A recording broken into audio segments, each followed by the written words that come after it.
अतीत में बोधिसत्व एक चालाक व्यापारी के रूप में पैदा हुए थे। वह एक चमड़े के टुकड़े चम्मसाटक को बेचने के लिए एक गांव में गया।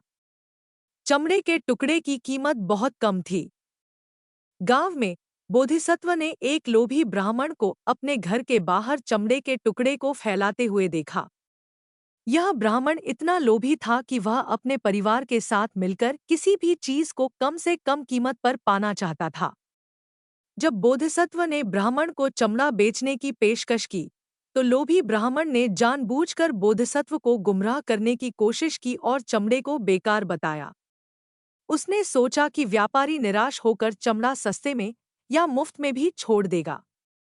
व्यापारी बोधिसत्व ने ब्राह्मण के इरादों को भांप लिया और अपना चमड़ा लेकर वहां से चला गया। थोड़ी देर बाद एक और व्यापारी उसी चमड़े के टुकड़े को बेचने के लिए ब्राह्मण के पास आया। यह दूसरा व्यापारी वही था जो वर्तमान कथा का लोभी साधु था, और वह बोधिसत्व से भी अधिक लोभी था।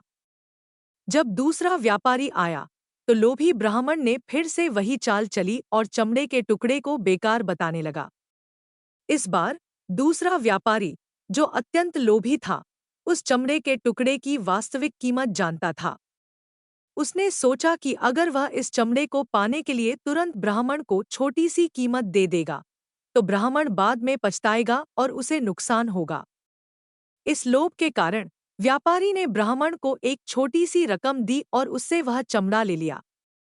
व्यापारी ने सोचा कि चमड़े के टुकड़े को खरीदने के बाद अब वह इसे और भी अधिक मुनाफे पर बेच सकता है, लेकिन इस लोभ के चलते वह यह भूल गया कि उसने ब्राह्मण को पूरी कीमत नहीं चुकाई है। परिणामस्वरूप ब्राह्मण क्रोधित हो गया और उसने इस व्यापारी के खिलाफ शिकायत कर दी, जिससे व्यापारी को भारी कानूनी जुर्माना भरना पड़ा और उसे अपना चमड़ा भी खोना पड़ा। इस जातक कथा का सार यह है, अति लोभ विनाश का कारण है। यह कथा सिखाती है कि लालच में आकर किसी को धोखा देने या कम आंकने की कोशिश करना अंततः स्वयं के लिए हानिकारक सिद्ध हो सकता है।